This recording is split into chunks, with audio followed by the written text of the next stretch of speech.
Kawachako en jatend tije Serikal Justin Muturi, ogai mar obila Martha Koome, kod spika mar od bura mamalo mano Moses Wetangula owuok oko mar kwedo mager tim mar dhiyo kendo lal gi rowere e pacho ka. Kaka jafwambo mar AFP Nyakidi lero, Muturi dwaro mondo mi jatend piny William Ruto ochuga put manyalo neno matut tim makamano. E kar kano ringre ma City Mochari ne en ywak, let kod kuyo ne anyuola moseyudo wedegi kod mamoko mapod manyo wedegi. Ma tok ringre rowere ariyo Justus Mutuma kod Martin Mwau mane otek mlolongo tarik 18 dwe mar 12 higa mokalo yudi e kar kano ringre no odhiambo manyoro.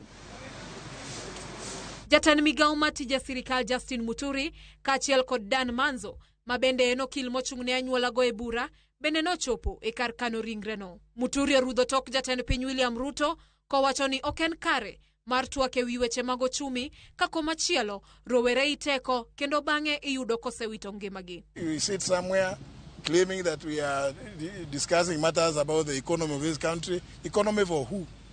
If we are killing them, abducting and killing the young ones, so who are you doing the economy for? Muturi omedo ni onge chik mora mora masiro ndhicho kendo lal mar oganda kendo ponono ni obila ma pacho ka ochiwore mar rango wach niendi inyalo fweny mapiyo ni en ng'a mandhi oganda jo Kenya.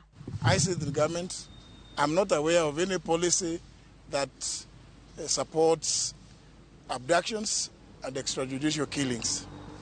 And it is not right that parents like these ones and relatives can stay for periods in excess of 40 days looking for their loved young ones in circumstances that are very clear that those involved are security personnel. I want to say we cannot be told that the police do not know. Our police is known to be one of the most efficient in this region. And therefore, if they wanted to crack this matter and bring the culprits to book, it will be a matter of just a few days or hours. Owacho ni jatend piny nyaka chiw chik mondo chuoga put manyalo timo nonro ewi wachno kaka achiel kuom yore mag tieko mako oganda gi thuon kod nek makoch. Paro mabende nosir kod okinda anyuola go Dan Manzo. Mr. President, I'm calling upon you now to order an end to these abductions which you promised, killings, extrajudicial killings, and an open inquiry to examine, inquire into how these things have been happening. We cannot make it normal. Ei ote mare e yor mbui mar X, Senator ma Nairobi Edwin Sifuna owacho ni tend kar kano ringre ma City Mochari ong'eyo wach ndicho kendo nek mar jo Kenya maonge kaka ringre rowere manoteki osebedo e kar kano ringre no chakre tarik 18 dwe mar 12 higa mokalo.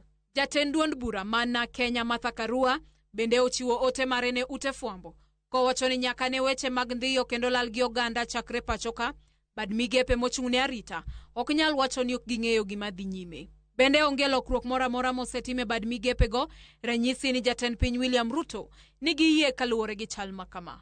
Komachielo ogai mar doho Martha Koome kod spika mar od bura mamalo Moses Wetangula bende okwedo tim makama ka giwacho ni doho biro chung' kare maneno ni chik oluw kaka dwarore kendo jo Kenya oyudo ratiro. People being abducted if they are suspected of even committing the worst crime, murder or terrorism, though they should be brought to court and charged.